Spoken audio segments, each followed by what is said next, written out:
کہ توبہ جو ہے ہم سب کرتے ہیں. توبہ کی 3 شرائط ہیں. ہماری زبان پہ نا یار توبہ استغفار کرو، اللہ تعالیٰ کی یہ نام اترے گی. ٹھیک ہے استغفار کریں، لیکن سمجھے تو صحیح استغفار کی کیا شرائط ہے. توبہ کا معنی یہ ہے کہ جو گناہ ہو چکے ان پہ ندامت ہو، دل سے ندامت ہو. نمبر 1. نمبر 2، جس گناہ میں مبتلا ہے، کسی بھی قسم کی شراب میں، چرس میں، پاؤڈر میں، زنا میں، حرام خوری میں، فحاشی میں، عریانی میں، گالم گلوچ میں، ناچ گانے میں، غرض الغرض، منافقت میں، غیبت میں، تانہ زنی میں، کسی بھی قسم کے حسد میں، کبر میں، تکبر میں، کسی بھی قسم کے گناہ میں مبتلا ہو، اس گناہ کو چھوڑ دے. دوسری شرط یہ ہے، پہلی شرط یہ ہے کہ گزشتہ گناہ پہ ندامت ہو. دوسری شرط یہ ہے کہ جس گناہ میں مبتلا ہے اس گناہ کو چھوڑ دے.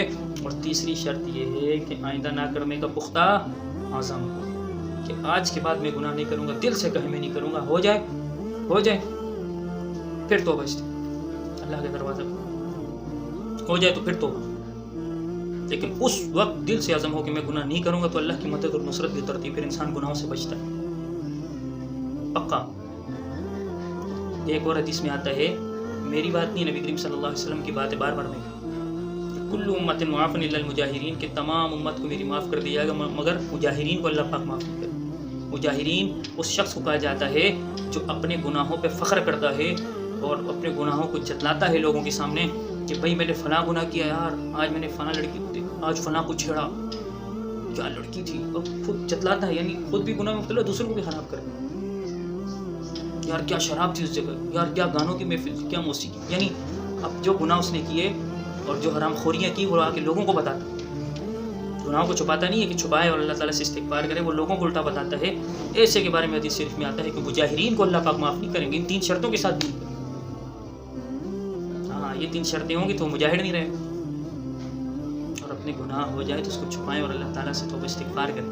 اگر کسی سے حقوق العباد کی تلفی ہے تو جا کے جو ہے ان لوگوں سے معافی تلافی کرے، طریقے سے اپنے جو علماء ہیں ان سے مشورہ کرے کہ میں کس طریقے سے جا کے جو ہے وہ ان لوگوں کو مناؤں، اور کیسے اپنے علماء، مسجد کے جو امام ہیں یا وہاں کے علماء ہیں ان سے جا کے مشورہ کرے کہ میں کس طریقے سے جو اس کی تلافی کروں. تو اللہ تعالیٰ ہم سب کو توبہ کی توفیق عطا فرمائے. جب یہ 3 شرائط ہوں گی تو پھر توبہ کے ساتھ جو اللہ تعالیٰ کے وعدے ہیں وہ اتریں گے. اللہ مال میں بھی برکت دیں گے، اولاد میں بھی برکت دیں گے، اللہ بارشیں بھی برسائیں گے. اور سورہ نوح پڑھ لیں کہ اللہ تعالیٰ نے بہت زیادہ اس میں وعدے کیے، لیکن یہ 3 شرطیں ضروری ہیں. اور نمبر 2 کہ جب گناہ ہو جائے تو اس کا مجاہر نہ بنے، گناہ کے اظہار نہ کرے لوگوں کے سامنے، مجھ سے یہ گناہ ہو، یہ ہو گیا، یہ میں نے یہ کیا، میں نے یہ کیا، میں نے فلاں کیا، میں نے فلاں کیا. ایسے بندے کو اللہ معاف نہیں فرماتے. میں نہیں کہہ رہا، حدیث شریف میں میں صرف اس کو آپ کو بیان کرتا ہوں. انداز میرا ہے، بات نبی کریم صلی اللہ علیہ وسلم. اللہ پاک ہم سب کو عمل کی توفیق عطا فرمائے.